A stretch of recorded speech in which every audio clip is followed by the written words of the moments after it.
Good morning, everybody, and thank you for coming to the special combo meeting of today's Restaurant News Networking Group. Today, we have a special guest, Mickey Bakst, who is the co-founder of Ben's Friends, and I'm going to let him tell us what it's all about.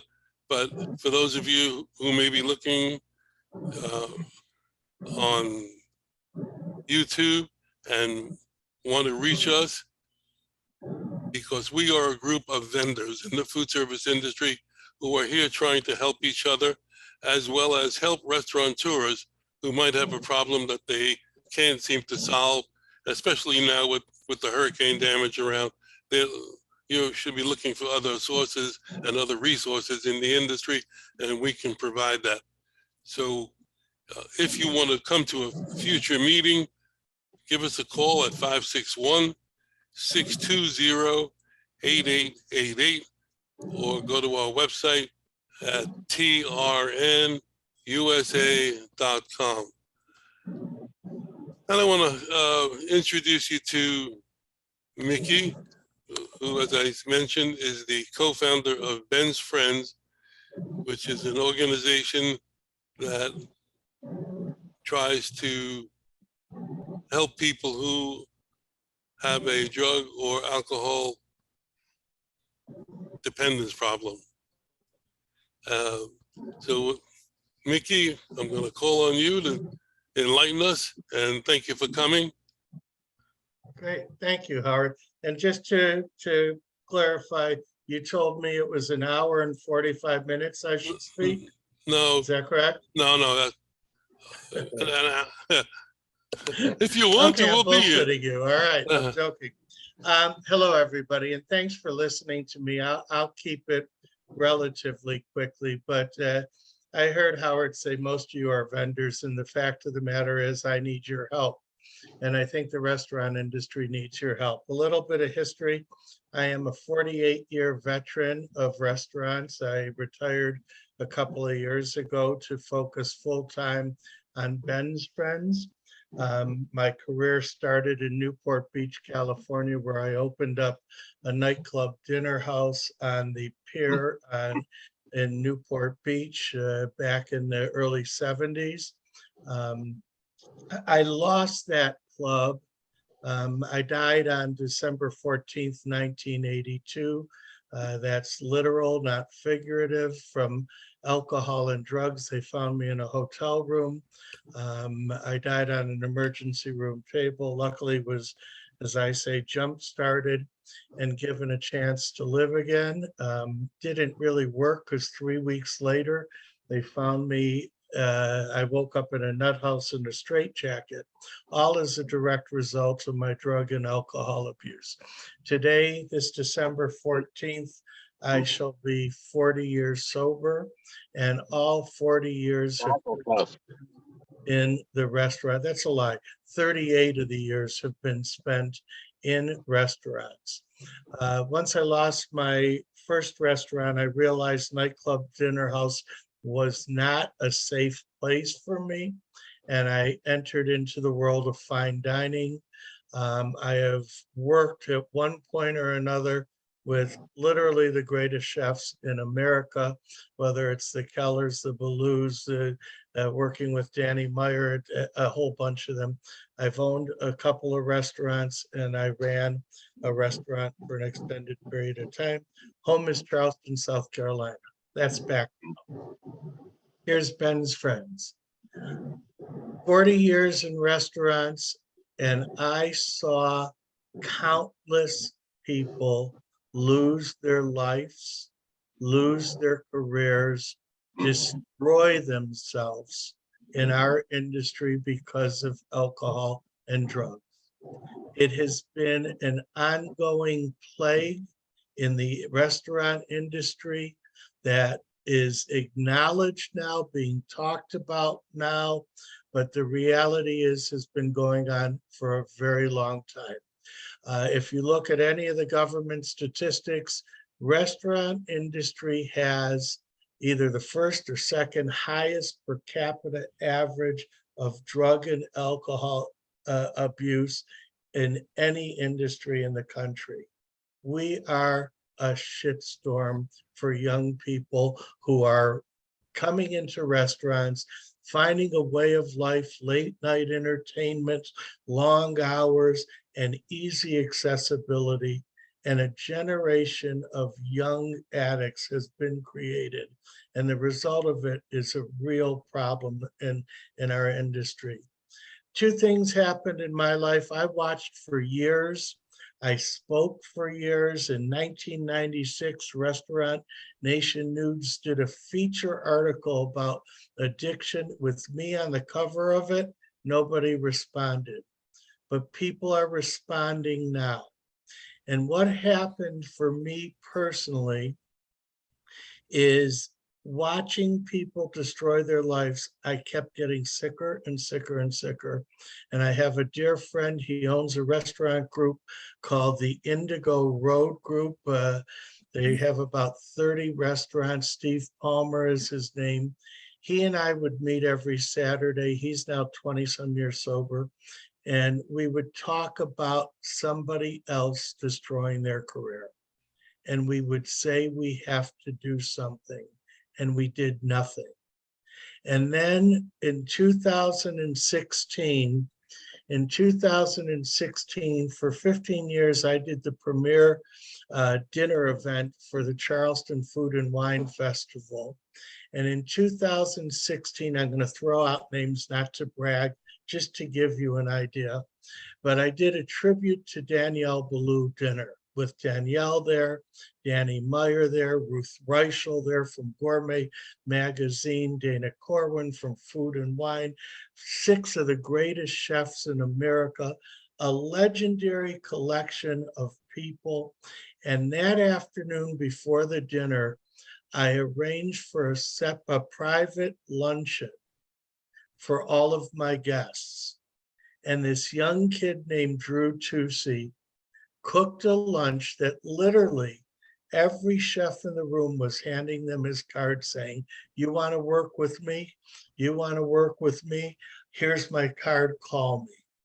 It was incredible, a standing ovation that was just mind-boggling. And that night, Drew went home. I get tears every time I say this. Drew went home and drank himself to death while celebrating the greatest accomplishment of his career. Brilliant young chef, he drank himself to death. Steve and I got together, we cried, we said we got to do something. We both said we're too busy.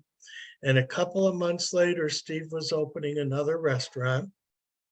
And an old chef who had worked with him had said, listen, I'll help you get started if you're short staffed. His name was Ben Murray. And Ben came to this restaurant, stayed in a hotel. He was working with 2 other sober chefs. Steve didn't know he had been in treatment for alcohol abuse 3 times.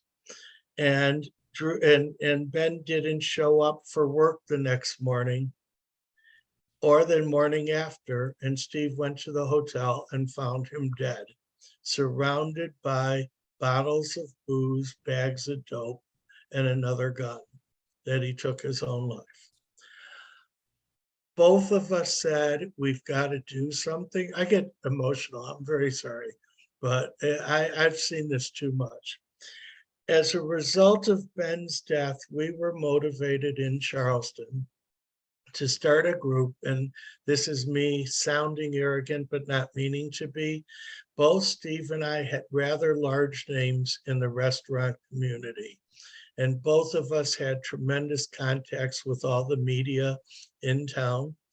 And we went to the media and we said, Steve and Mickey will be at this place every single Sunday morning for anybody in the restaurant industry who's struggling with addiction and wants to get out of it.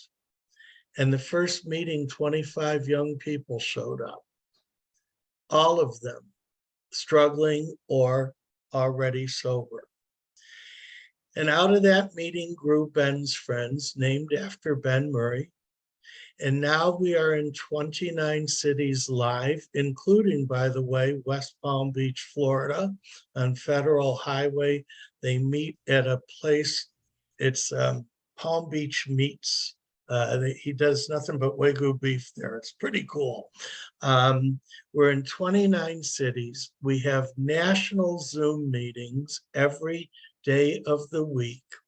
And I am proud to say that restaurateurs, chefs, owners, bartenders, line people, we have 2 master sommeliers, we have 2 winemakers that come to these meetings.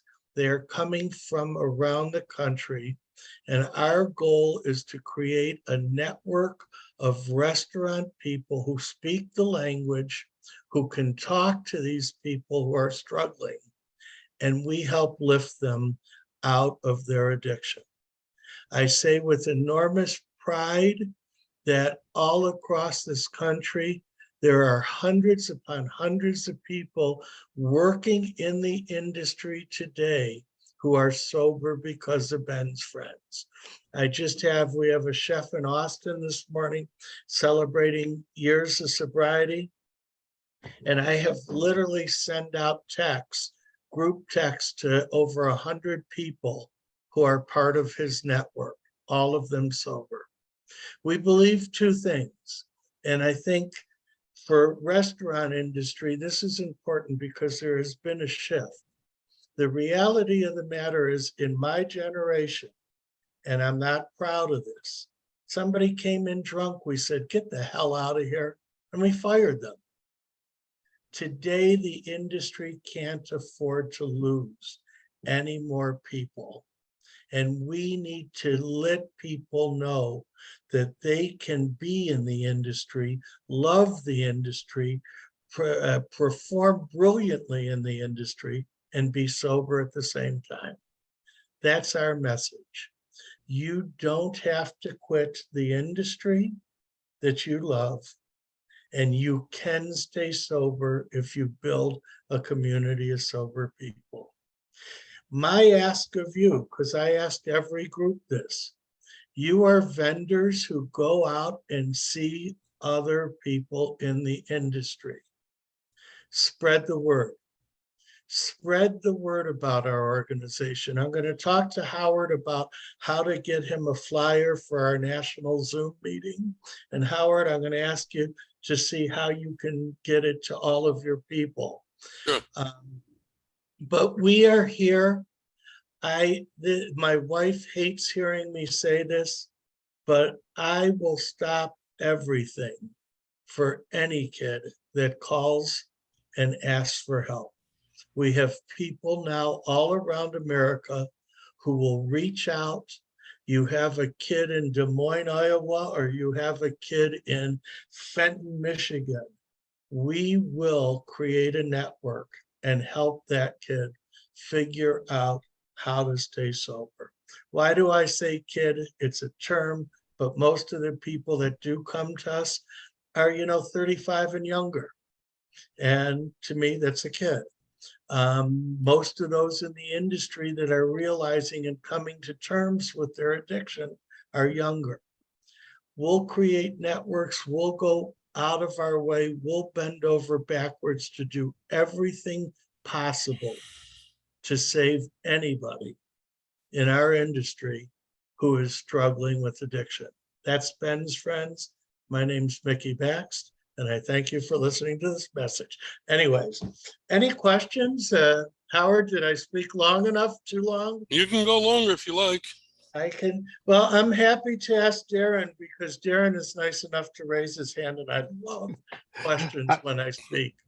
Mickey, I just want to say I've heard of your organization for a while now, and I'm very excited about the work you guys do. I did lose a brother to suicide. It wasn't in the restaurant industry, but I can relate to the story you're telling big time. I guess my main question is what is your organization's plans to change the culture that creates this in the restaurant industry? Like, is there a particular thing you guys do to help change that culture within restaurants? I have found that as of late, recently, I was in the National Restaurant Show in Chicago. And I spoke, and I was shocked that in a crowd of about 120 people listening to me, maybe 80 of them were HR directors. And we're talking to HR directors all around the country on how to change the culture. How do you cut out the shift drink? What kind of activities can you create? One of our leaders, somebody who is going to take on a bigger role, is a chef named Phil Spears. We're creating run clubs, yoga clubs. People are doing different things. The key is, how do we create an attitude that first and foremost, we don't look down on the problem, but we acknowledge it's a problem and try, instead of shunning it away, try and helping it, and that's where we're working with HR directors. How do you talk to somebody? How do you say to somebody, something, Darren, you are such a great employee, but yet lately we've noticed you're coming to work a mess. You're not your same. What is it? What can we do? How can we help? And then after we take that step, create a culture where the drinking is not encouraged in the restaurant. And we're thinking of new ideas that we can do. We have one restaurant that is working on after shift meals, sitting around, and instead of drinking, you know what? We're going to put up a big meal in family style. Just sit around and unwind together. So I hope that answered your question. Yeah. And my sorry for your brother. I lost a brother as well. So I know. Who else? Come on, throw me your question. Bruce. Mickey, I really love to hear what it is that you guys are doing. I've got two questions. First of all, I mean, there's AA, there are 12-step programs, there's Al-Anon. What do you owe your success to? What do you feel is your secret sauce, if I could use the pun? Well, let me just address it. If AA hadn't have been there 40 years ago, I would be dead. Plain and simple, no ands, ifs, or buts. AA saved my life, it saved Steve's life, and it saves countless lives. The problem with AA is a couple of fold for young people. I was 24 years old when I went to AA. I was 24 years old, and it took me until I was 30 to get sober. But everybody told me in AA I had to quit the industry. So here I am, you're telling me I got to quit my best friends, drugs and alcohol. And then the second thing that I love best, the restaurant world. I had a problem with it. The other problem, and I don't mean to be offensive to anyone, is AA is very God focused. And I have never, I was told when I came into AA, if I didn't get on my knees and pray, I would die. I wouldn't make it. Well, I'm not somebody, I don't really have a lot of God time in my life. It's not my thing. I've never done that. So I was pushed away from AA for too long. What we have is we have a language that we share together. We know what it's like. We know what it's like to have to work holidays, birthdays, anniversaries, miss weddings. We know what it's like to work until 12, 1, 2 in the morning and not be able to sleep till 3 o'clock at night or till 5 o'clock in the morning. The sauce that we have is we don't push any one thing on anybody except the concept of community. And it seems to work. I don't know if it's a secret sauce, but it's working. You go into an AA meeting, and again, please hear me. I love AA. Don't get me wrong. But you go into an AA meeting, you're 25 years old, you have holes in your ears, tattoos up and down your arm and against up your neck, and you're sitting with a bunch of people that look like me. I'm 70 years old. I don't relate. They don't relate. Fortunately, I can relate, but there's not that feeling of camaraderie. So that's the main thing. Second question, Bruce. Well, it just so happens I happen to be in the HR field. And as a matter of fact, my focus is helping companies partner with great HR companies. And typically, the HR manager is going to insist that you have pre-hire drug testing, which if you're a user, you're probably going to turn away from going to that restaurant for a job. In addition to which, restaurants are not known for providing health insurance to their employees. And today, years ago, there wasn't good any mental health benefits, even with your health insurance program. Today, that has changed, and employees, if they need counseling, can get it, and it's covered by their health insurance. So how do you deal with restaurants that don't see the value in providing those benefits to their employees? Because that would go a long way when they run into a situation where somebody needs help, and counseling can be pretty expensive. You're seeing me laugh. November 21st and 2nd, we're bringing leaders of Ben's Friends to Charleston to have a meeting, and that subject is on our agenda. How do we get other people in the industry to acknowledge that this is an issue and there are ways that they need to help us take care of people? But here's what I'll say to that, Bruce. You're absolutely right, but things are changing. I told you I was in a room, there were 80 HR people there. More and more companies are starting to A, provide health insurance. B, there's things now like the sober contracts that are going around where people are saying, hey, if we're not going to fire you, we want you to get help. We'll find help. There's companies now hiring literally addiction specialists to help their employees. Here's a phone number, call them. So there is a subtle shift. It isn't by any means complete, but it's starting to change. And we're doing all we can by talking to every company that approaches us. You know? Well, I Nikki, hope I answered if you your need any subject. help, I'm available to help you. So just feel free to call on. Put your number in the chat. Will do. I saw somebody else. Debbie, were you raising your hands or were you just waving at me? Waving. No. I mean, I have a few questions, and maybe I missed a few pieces, so I just want to clarify. So you go around and do speaking and also work with individual restaurants and try to help employees. I just meant maybe I missed that connecting. Our primary focus is helping the struggling addict, but what I have started doing is being invited, like I just got back from Columbus, Ohio, the Ohio Restaurant Association. I was invited to speak at the Bar and Restaurant Expo in Las Vegas and the National Restaurant Show.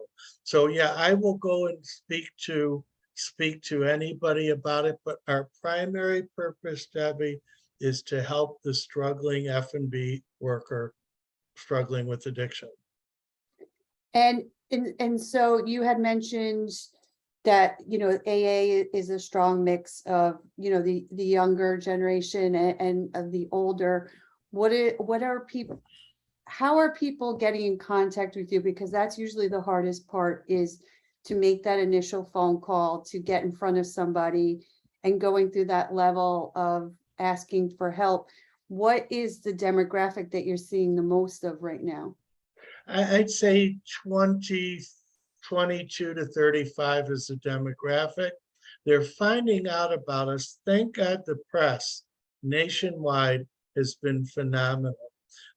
Scripps TV network, which has, I think, 62 stations, just literally ran a 2-minute thing on their nightly news in every station.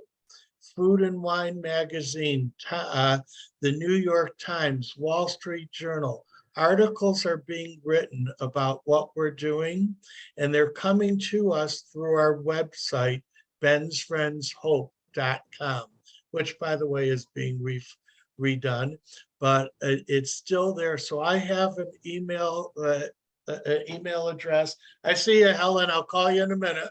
I have an email address that all of our inquiries come into, whether it's those struggling or those looking for advice. So that's good. So it's also, it's a community, but are you sending them like, I think AA is good for you, I think this program is good for you, or is this your own program of getting people This sober is and looking at our own program. We have people who have been sober and Ben's friends now, never going to another meeting ever. But if you want my frank, I always tell people this way. We are a community who are here to support you, but we urge you to look into a program. And I take my ideal, to be very frank, and this may turn people off, but my ideal is they come to Ben's friends. I'll tell you the story of Katie Graham. Katie was 28 years old, living in a home with windows knocked out, plastic on it, a hole in the ceiling. Katie didn't talk for 3 months when she came to a meeting. She hated AA, couldn't get into it. She came to Ben's friends and started talking. Katie, after months of us saying, why don't you try an AA meeting? Let us take you to an AA meeting. Katie now is celebrating 5 years of sobriety. She works for a major company and she is doing fabulous. We try, we are there if they don't want a program, but we do encourage every bit of help, including outside therapy. Listen, therapy saved my life too. So I hope I answered your question. Yeah, thank you. Helen Gottesman. Somebody there's waving. Yeah. How do you get online to talk? Oh, Sri, you're next. Dr. Now Rob. They're muted, Mickey, so you might as well move on. Okay, Sri. Yeah, so I sent you a message. We're starting a Heal America tour. I'm retired orthopedics, but I'm not in the box of orthopedics. I'm more into the wellness realm. We've got inventions, books. I deal a Chap in my book, deals with a totally, it takes 12 steps up a grade, or 12 steps up a grade. I've got a lot of things I'd like to connect with you, and Howard had a great idea for me that we, not only my shoe sole invention that a lot of the restaurant workers can use, but the cleanup from the hurricane and the mess that the restaurants and individuals are in, to work with them. But I've got some I'm also a trumpet player. I've got some major music people involved with me. I got a bunch of retired New York Giant football players. I think we have the ability to get attention. What you need to do, as you said, is connect with these people. I think we have the ability to bring them in, and then the ability to offer them solutions, what exists, but also beyond what exists. And I'd like to connect with you later. I will tell you, Sri and Bruce, I have another charity called Feed the Need here in Charleston, and we help shelters that feed the hungry. I've been doing it for about 13, 14 years. And we have an annual event on November 13th, of which I organize the whole thing. Hopefully this year we'll break the $1 million mark. So right now, the next 2 weeks, I'm slammed. I'll put you on my calendar for right after. Helen Gottesman. Yeah, it's Mickey. It's me. I'm Robert Gottesman. I'm Helen's husband. It's very. Tell Helen I said hello. It's nice talking to you. Okay, hi. Hi, how you doing? Good. Anyway, we're driving in the car, so it's very hard. Anyway, first of all, what you're doing is absolutely sensational. And number one, workers need to be introduced in the restaurant business, not just in the restaurant business, but all over, especially with drug addiction and alcohol. My wife and I employ people with disabilities. That's another aspect of it. But what I would like to ask you is, do you have any kind of a training or a behavioral program or any kind of a way of acclimating the workers or rehabilitating them as a component into the, to get them more, in other words, stronger, so they're able to perhaps work? And I know there's a lot of veterans also that are alcoholics as well. Yeah, the answer is really simply no. We have been, to be very frank with everybody, we have had remarkable success with very little organization. And I say that with a smile. November 21st, I mentioned, we're bringing in people to discuss how do we grow, how do we create programs such as what you're mentioning. And we're also going to discuss, up until now, pretty much financially, this has been underwritten by the two of us and a couple of minor donations. But we're going to start, we're creating a national board with the goals of creating an organization that has greater reach and does more things such as what you're speaking of. Right. But we're pretty new. It's fantastic. I think that's fantastic. It's creative. It's out of the box. And I give you very high marks on what you're doing. Thank you. Thank you. God bless. Thank you. Darren? Yeah, I just wanted to follow up a little bit on Bruce, what you said about the, mental health and now being covered by insurance. I don't know if you've ever tried to have your people see a therapist. There's like a 1-year waiting period for the people they cover. So I really don't think that's been addressed. And what I was going to say. That's not true. As a matter of fact, you can have a session over the phone and you can set up the appointment in about 10 minutes. So if you've got the right coverage. Yeah, it depends on the coverages, but I'm talking like United Healthcare, which is very prominent insurer. Well, and I'm the talking plans about they have, the therapists they cover, are not, the ones that are adequate are not always so available. But Mickey, what I wanted to say, have you worked with, tried to get into, with the senators and, the Congress people and also NAMI, to try and get this awareness out there more in some of the programs they might have that could help your people?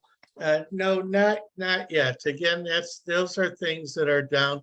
We're trying. What I want to do, honestly, is I've been blessed. 40 years ago, and like I said, I'm not a religious guy, but 40 years ago, I was given a second chance at life. And I have been very fortunate to have the tools and the skill, personality-wise, I guess, to do a lot of charity stuff. And the thing is that I've learned is if you want to do it well, you build your foundation and you start slowly and build up. And we are now we've gotten this far, which is phenomenal. Cities around the country, great leaders. Now we're taking the next step and we're going to look at which ways we're going to branch out to help. I happen to know a couple of US senators, whether I agree with them or not, is a whole separate thing. But when that time is right, I also have an ally in Obama's drug czar. He is a close friend now because I speak at different federal courts about drug addiction and alcoholism. So when the time is right, we're going to step into these broader things. Right now, I get great joy and I am content knowing that there are people today who are 3, 6, 10 days sober and are making it because we're there. I hope that said it. It does. It's Peter, just Peter who hates trumpets. Can I just say one quick thing, Peter, before you go in? What I was going to say is, how much of it do you think is tied to a mental health component, or is it just the environment? Like, any? Well, I think that many people struggling with addictions have mental health issues. There's no question about it. But I don't have any idea what the percentages are. There's mental health issues, there's hereditary issues. You know, I come from an upper class Jewish family where nobody, as far as we could see, had any kind of problems. And you know what? I think I'm an environmental addict. It was just the time, you know, it was the 60s and 70s, and it was the time. So I don't know what caused it, but there is definitely a component, which is why we're very open about saying there may be other issues. And I talk to a lot of people that have mental health issues, and I'm very clear that I am not a professional. I can help you get sober, but before you can deal with your other issues, you got to get sober. Peter? First of all, I'd like to thank you for your work you're doing. You know, we all need rescue sometimes in our lives. You know, we all need other people to help us, be kind to us, compassionate, thoughtful. I was thinking way back when, during my fraternity days, how I watched some of the guys develop some real bad habits. You know, they started on a Saturday night. Next thing you know, they're drinking during the week. It's affecting their school. They think they're partying. They're doing other drugs. And next thing you know, there's a whole cascade. There's a ripple effect that started off kind of, you know, it was a party, right? They were just partying. And then there was a whole cascade. I know of two people who have continued to party for the last 45 years. And I've seen how that's affected their lives and their marriages and their friendships and relationships. So sometimes people become unaware of the real damage and the effect, the end result. But I do thank you for your kind effort and presenting what you've said today. Thank you, Peter. Thank you. Hi, Lori. Hey, Mickey, how are you? You know, short, balding, getting older. What the hell? Thank you. I noticed that they have meetings here in Atlanta, and I'm happy to spread the word. And I just had a question, though. I know you're talking about the differences between you and AA. So they don't have, you're not going to say, change the people, places, and all that stuff. I'm just curious if yours is a 12-step format, and then if you've eliminated like the higher power thing, or if you still have a higher power thing, and kind of a little bit more on that issue. Steve is very, very God focused. I have zero God focus, never think about it, never dwell on it.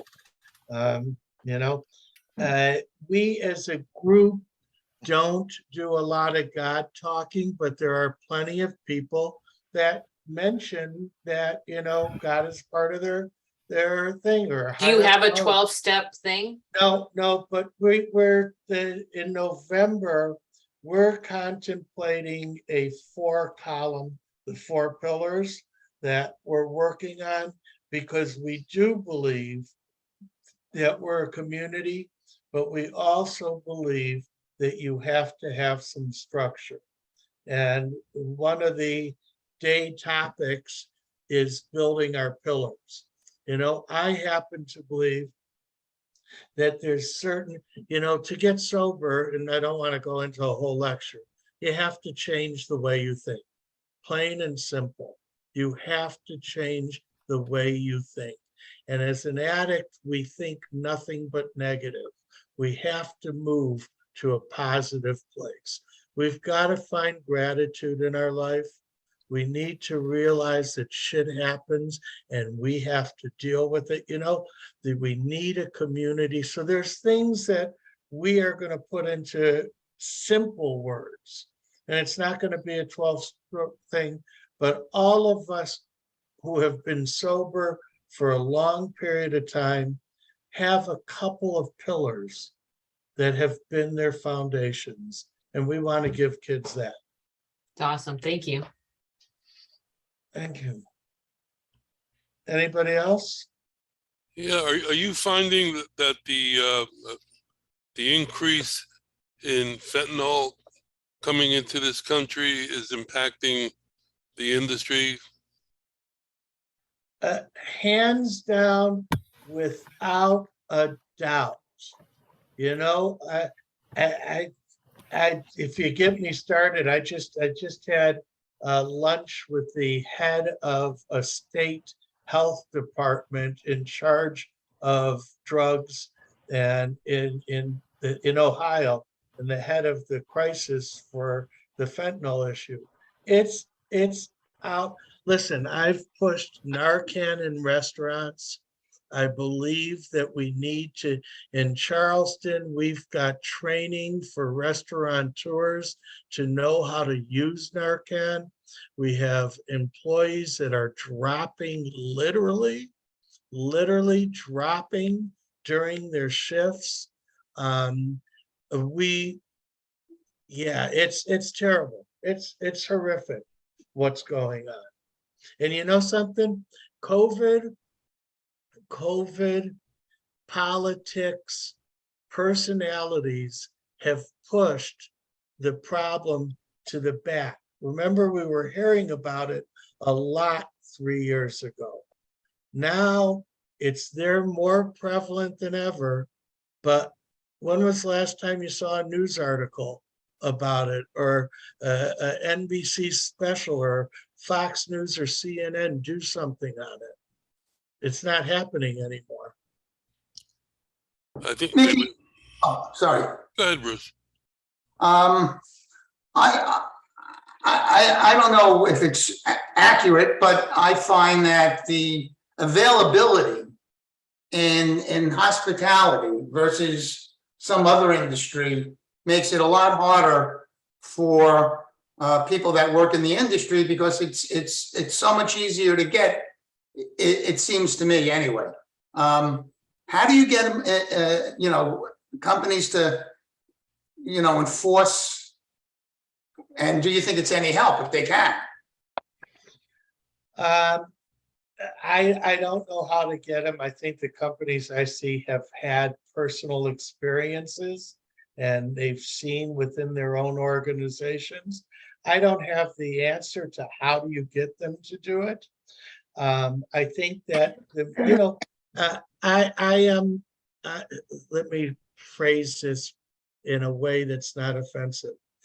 Anthony Bourdain was a big deal, right? Right. People idolize him. When the Culinary Institute of America decided to name a wing after him, I got on the phone with Tim Ryan, the president, and I said, "What the fuck are you doing?" Sorry, everybody. I said, "You're idolizing a guy who may have been a great writer, may have been a great storyteller, but he was a junkie and he was a drunk." And many of my friends were very close with him, and I've said this to them and literally had some fights over it. But Anthony did something. He helped the conversation. Prior to Anthony, there was not a conversation. So my answer to you would be, Bruce, the more we have conversations, the more things like this are happening, the more articles that are written, the more short vignettes on TV that are done, the more people will listen. I don't have the power to change Darden's policies, but the people do. And I think that there is a slow groundswell building because the conversation is really starting. It has gone light years from where it was 10 years ago. As much as I enjoyed Anthony Bourdain's show, and I really did enjoy his travels. Me too. Every episode had him sitting with friends, drinking shots or drinking wine, and you could tell that it was happening in excess. So that right there is it's like putting A-Rod up as an example of a great baseball player, and you should try to emulate him as a baseball player, not anything else. But he was creating that culture of drugs and alcohol, like you said. Absolutely. And like I said, I am very close with some of his closest friends. You know, these are nationally recognized chefs, and we've had arguments over it, you know. Listen, I know you loved him, but let's face facts. You know he was an addict, and you sat there and drank with him. Right. It doesn't make sense. But like I said to Bruce's thing, in things change slowly, but the conversation is changing much quicker. And I think this conversation, and I also think COVID, listen, restaurants can't afford. Restaurants have to look at ways to take care of their people differently. When I had a restaurant, I paid $10 an hour for a line cook, 12 if they were great. Now line cooks are making $23 an hour. I made people work 6 days a week. Now they're saying, you don't want to work 6 days? How about 4? I mean, the industry is unconditionally changing to adapt, and it's a good thing, to the needs of the staffs. Dear friends of mine are closing their restaurants a day a week because they can't push their staffs anymore. People are creating, like I said, therapists in-house that maybe they're not working in there, but they have a phone number, call this therapist, and they're putting them on the payroll so that they're there to help their employees. People are creating running clubs and yoga clubs and different things. That's a change. So let us start together. How do I get a flyer for the national meeting to all of you so you can take it around and give it to restaurant people when you're out? Well, if it's something that you could email to me, I can do an email blast. I can. You'll have it when we're 5 minutes after we're done. Okay. I can do that. Listen, you know, I say this to everybody, and I don't ask you for money. I ask you to spread the word. That's the help that we need. The more people that hear about Ben's Friends, the better chance we have of helping somebody in need. And it's been proven. Every talk I've ever given, every article that's ever written, the Palm Beach Sentinel, Yeah, so I Palm- ran out of the house while you were on the phone with Charlie, and I just wanted to tell you I had to go do some errands. I had to pick up a new polish because I didn't like what I I'm had. in an early meeting between 10 and 11. I'm still on Zoom, but nobody can hear me. Oh, but they can So hear you were me. in a meeting. Well, I don't know but who's talking. what I was going to say is the Palm Beach Sentinel, is that what it's called? Palm Beach Post. The Palm Beach, whatever it was, wrote a big The Sun article Sentinel. about it. Huh? It's the Sun Sentinel and the Palm Beach Post. The Sun Sentinel wrote a big article. We got like 8 emails as a direct result, and some of those people are now coming to our national meeting. Mickey, Yeah. I would like to set up a seminar with you, with your program, and serve ice cream and coffee, because that's what my wife and I do. And you can educate the public on this as well. We'll get people who are drug addicts and alcohol people, and we'll rehabilitate them and make them well. Well, how do we do it? By the Well, way, I would like to about- apologize to you for interrupting you. I'd like Not a to. problem. I apologize. My wife does it all the time. I mean, I think I fell in love with you. And I'm sorry if I interrupted anybody. Mickey, I will prepare a spreadsheet of everybody that was here with all their contact information, so you'll have that, and everybody will have yours. And you can send my email address to everybody, Will do. okay?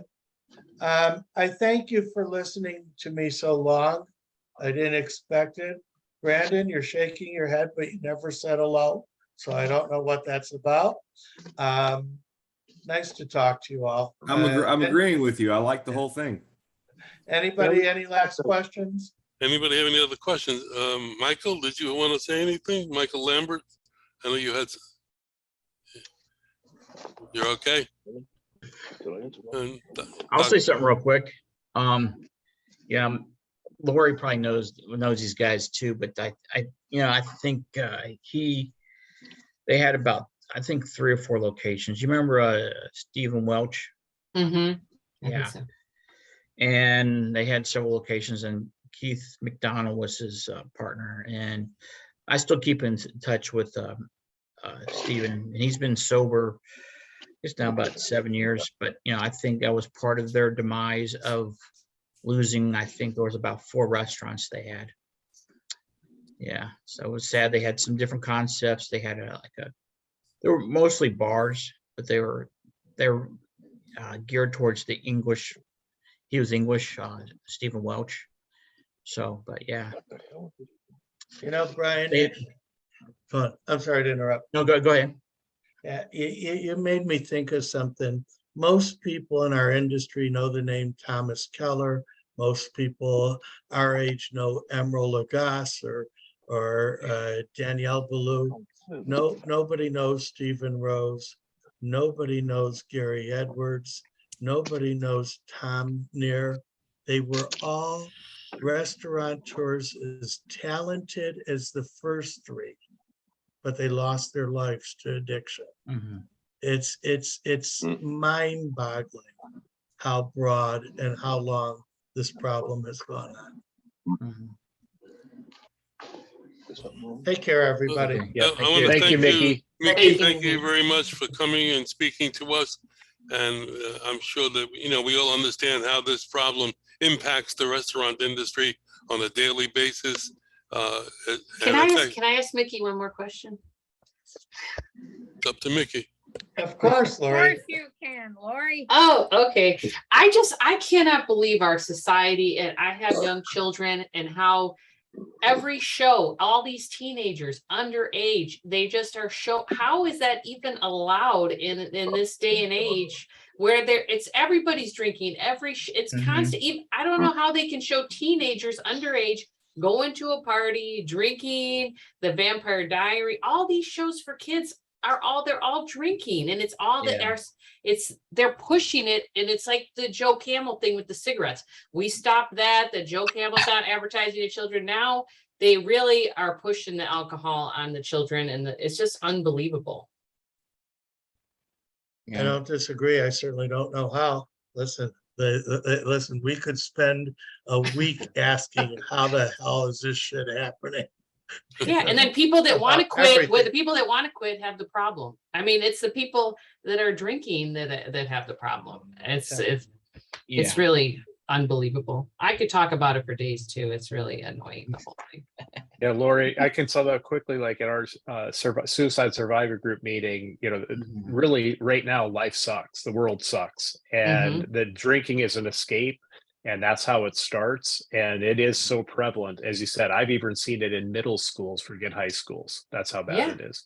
Yeah, it's terrible. Sorry to interrupt you, Howard. I don't think there's a big focus on purpose. I think it comes down to that. Yeah. We have to drug society so all people with disabilities can prosper. That's what we need to do. I'm seeing people show up now at the end of the meeting because they don't know it started. There's an addiction problem right there. They're addicted to 11 o'clock. This is insane. I know, right? I sent out 6 million emails just this week alone with the right starting time. All right. Well, again, Mickey, I appreciate you coming. Thank you. And I'll put you in touch with everybody in the group. Thank you, everybody. I'll Thank keep you this, for taking the I'll time to keep this listen to me. window, I'll keep the window open for the guys who came late and we can hang out and talk. Bye, all. Great job, Mickey. Thank you, Great Mickey. job. Thank Yeah. you. Anyway, Glad you're still with us there, Mickey.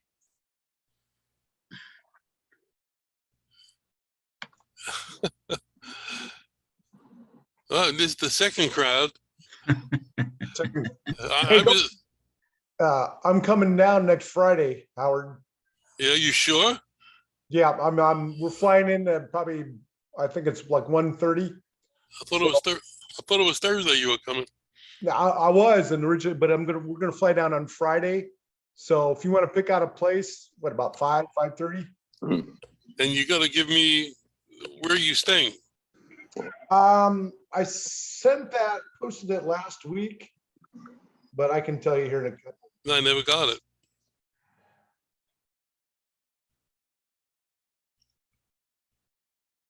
It is, No, email it to me. okay. Writing this up, I can't hear. Right. Maybe we're gonna have to go. It's getting too hot. Mr. Smith, Yes, sir. how are you? Good. How are you? An hour late, unfortunately. Who's an hour late? You, the meeting was at 10 o'clock. I thought that was next week. It was 10 o'clock. I mean, let me end this meeting because I'm, My invitation says 11.